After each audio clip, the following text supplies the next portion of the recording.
2020-21 మధ్యకాలంలో ఆంధ్రప్రదేశ్ ప్రభుత్వం ఇన్ఫ్రాస్ట్రక్చర్ ప్రాజెక్టుల కోసం చాలా పెద్ద సిమెంట్ ఆర్డర్లిచ్చింది.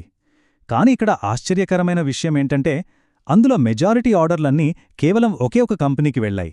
దాని పేరే భారతీ సిమెంట్. ఆ పేరు వినగానే మనందరికీ ఏమనిపిస్తుంది? ఇది ముఖ్యమంత్రిగారి సొంత కంపెనీ, అందుకే ఇన్ని ఆర్డర్లొచ్చాయని. కానీ అసలు ట్విస్ట్ ఇక్కడే ఉంది. ఆయన ఈ కంపెనీకి ఓనర్ కాదు. నిజానికి ఆయన దీన్ని స్థాపించలేదు కూడా. మరి ఈ కంపెనీలో ఆయన కుటుంబానికి ఉన్నది మెజారిటీ వాటా కాదన్నమాట. అదేంటి?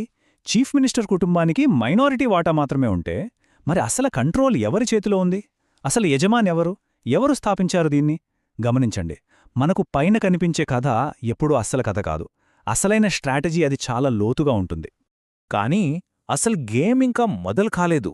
ఈ బిజినెస్ చదరంగంలో ప్రతి ఎత్తుని, ప్రతి పై ఎత్తుని ఇప్పుడు విశ్లేషిద్దాం. ఈ విశ్లేషణలో మనం 5 కీలకమైన బిజినెస్ పాయింట్స్ ద్వారా భారతీ సిమెంట్ జర్నీని స్టెప్ బై స్టెప్ అర్థం చేసుకోబోతున్నాం. రైట్. సో మొదటి పాయింట్, భారతీ సిమెంట్ అనే ఈ పెద్ద పేరు రాకముందు అసలు ఈ కంపెనీ కథ ఎలా మొదలైందో చూద్దాం. భారతీ సిమెంట్ అనేది ఒక అన్లిస్టెడ్ కంపెనీ. అంటే ఏంటి? సింపుల్గా చెప్పాలంటే దాని షేర్లు స్టాక్ మార్కెట్లో అమ్మరు, కొనరు. దీనివల్ల వాళ్ల ఓనర్షిప్ వివరాలు, ఫైనాన్షియల్ డీల్స్ ఇవన్నీ పబ్లిక్కి తెలియవు, చాలా ప్రైవేట్గా ఉంటాయి.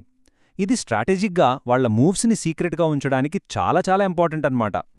ఈ కంపెనీ 1999లో రఘురామ్ సిమెంట్స్ అనే పేరుతో స్టార్ట్ అయింది.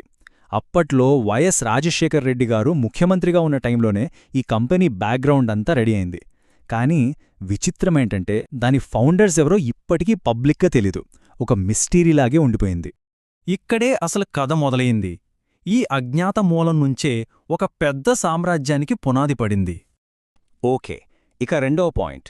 దాదాపు ఒక దశాబ్దం పాటు ఈ కంపెనీ ఎదుర్కొన్న అతిపెద్ద అడ్డంకేంటి? మార్కెట్లో నిలబడకుండా దాన్ని ఆపిన ఒక్క ప్రాబ్లమేంటో ఇప్పుడు చూద్దాం. 0 1999 నుంచి 2009 వరకు, అంటే 10 ఏళ్లలో రఘురామ్ సిమెంట్స్ ప్రొడ్యూస్ చేసిన సిమెంట్ బస్తాల సంఖ్య ఇది. నమ్మగలరా?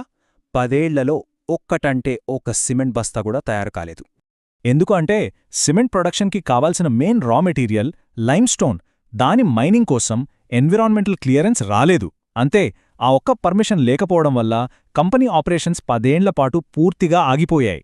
చూడండి, గవర్నమెంట్ అప్రూవల్స్కి ఎంత పవర్ ఉంటుందో చెప్పడానికి ఇదొక పర్ఫెక్ట్ ఎగ్జాంపుల్. ఇది చాలా మందికి కనిపించని వ్యూహం.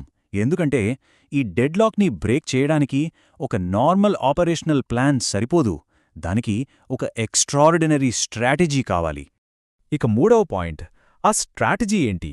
కంపెనీ భవిష్యత్తునే మార్చేసిన ఆ కీలకమైన వ్యూహాత్మక మలుపు ఏంటో ఇప్పుడు చూద్దాం. 2008లో ఒక మేజర్ చేంజ్ జరిగింది. వైఎస్ జగన్మోహన్ రెడ్డి గారు ఈ కంపెనీని కొనుగోలు చేసి దాని పేరుని భారతీ సిమెంట్స్గా మార్చారు. ఆశ్చర్యకరంగా ఏవైతే 10 ఏళ్లుగా క్లియరెన్సులు రాలేదో అవన్నీ పేరు మారిన వెంటనే అప్రూవ్ అయిపోయాయి. రఘురామ్ సిమెంట్స్గా ఉన్నప్పుడు ఒక్క పర్మిషన్ లేదు. భారతీ సిమెంట్స్గా మారగానే అన్ని పర్మిషన్లు వచ్చేశాయి. గమనించండి, ఇది చాలామందికి తెలియని పాయింట్. ఇక్కడ టైమింగ్, కనెక్షన్స్, ఇంకా పొలిటికల్ ఇన్ఫ్లుయెన్స్ ఇవి బిజినెస్ స్ట్రాటజీగా మారాయి. 10 ఏళ్లుగా ఉన్న ఒక పెద్ద అడ్డంకిని ఒక అవకాశంగా మార్చారు. This is brilliant. ఇక్కడే నిజమైన గేమ్ చేంజర్ ఉంది. ఎందుకంటే పర్మిషన్లు తెచ్చుకోవడం కేవలం మొదటి అడుగు మాత్రమే. అసలు సామ్రాజ్య నిర్మాణం ఇక్కడి నుంచే మొదలవుతుంది. 4వ పాయింట్, వచ్చిన అవకాశాన్ని ఎలా వాడుకున్నారు? ఒక పవర్ఫుల్ బిజినెస్ ఎంపైర్ని ఎలా క్రియేట్ చేశారో చూద్దాం. వాళ్లు చేసిన మొదటి తెలివైన పనే కంపెనీలో 51% వాటాని, అంటే మెజారిటీ స్టేక్ని ఫ్రాన్స్కి చెందిన వికాట్ అనే పెద్ద కంపెనీకి అమ్మేశారు. ఇది కేవలం డబ్బు కోసం చేసిన డీల్ కాదు. వాళ్ల దగ్గరున్న అడ్వాన్స్ టెక్నాలజీ కోసం, గ్లోబల్ ఎక్స్పర్టీస్ కోసం ఈ డీల్ చేశారు. ఇక్కడే అసలు విజయం దాగి ఉంది. వాళ్లు కేవలం డబ్బుని కాదు, తెలివిని కొనుక్కున్నారు. ఆ తర్వాత వాళ్లు ఫాలో అయిన స్ట్రాటజీ ఫార్వర్డ్ ఇంటిగ్రేషన్. అంటే ఏంటి? సిమెంట్ తయారీకి కావలసిన ప్రతి ఒక్కటి వాళ్లే కంట్రోల్ చేసుకోవడం. సిమెంట్కి కావాల్సిన రాయి కోసం సొంత క్వారీలు పెట్టారు, ప్యాకింగ్ కోసం సొంతంగా బ్యాగుల ఫ్యాక్టరీ పెట్టారు, కరెంట్ కోసం ఏకంగా సొంత పవర్ ప్లాంట్ కట్టారు. దీనివల్లేమైంది? రా మెటీరియల్ నుంచి ఫైనల్ ప్రోడక్ట్ వరకు మొత్తం సప్లై చైన్ వాళ్ల కంట్రోల్లోకి వచ్చింది. ఇక ప్రొడక్షన్ ఆగడమనే మాటే లేదు. ఈ స్ట్రాటజిక్ పార్ట్నర్షిప్ ఈ పక్కా ప్లానింగ్ వల్ల కంపెనీ ప్రొడక్షన్ కెపాసిటీ చూడండి, సంవత్సరానికి 2.25 మిలియన్ టన్నుల నుంచి ఏకంగా 5 మిలియన్ టన్నులకు పెరిగింది. ఇది మామూలు గ్రోత్ కాదు, ఎక్స్పోనెన్షియల్ గ్రోత్. ఇది మైండ్ సెట్ షిఫ్ట్ పాఠం. ఎందుకంటే ఇంత పెద్ద సక్సెస్ దాంతో పాటే అంతే పెద్ద ఛాలెంజెస్ని కూడా తీసుకొస్తుంది. ఇక చివరి 5వ పాయింట్, ఇంత స్పీడ్గా పెరిగిన తర్వాత కంపెనీ ఫేస్ చేసిన లీగల్, పొలిటికల్ వివాదాలు ఏంటి, వాటి నుంచి మనం ఏం నేర్చుకోవచ్చో ఇప్పుడు చూద్దాం. పొలిటికల్ ఇన్ఫ్లుయెన్స్ వాడి మైనింగ్ లీజులు పొందారని సిబిఐ కేసు పెట్టింది. ఇది ఒక ఆరోపణ. తర్వాత 2015లో వచ్చిన కొత్త మైనింగ్ చట్టం ప్రకారం లీజులని ఆక్షన్ వెయ్యాలి, కానీ అలా చెయ్యలేదని ఇంకో వివాదం మొదలైంది.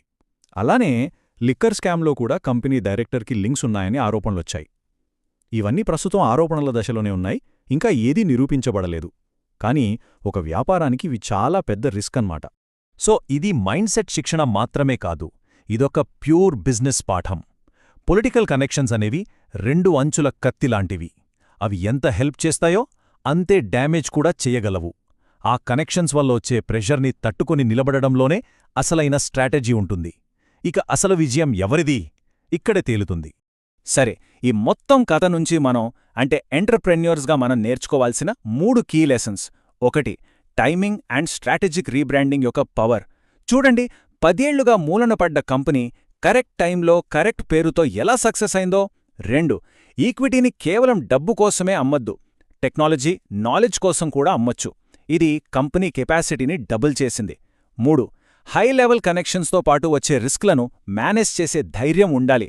ఛాలెంజెస్ని ఎదుర్కోవడంలోనే అసలైన లీడర్షిప్ ఉంటుంది.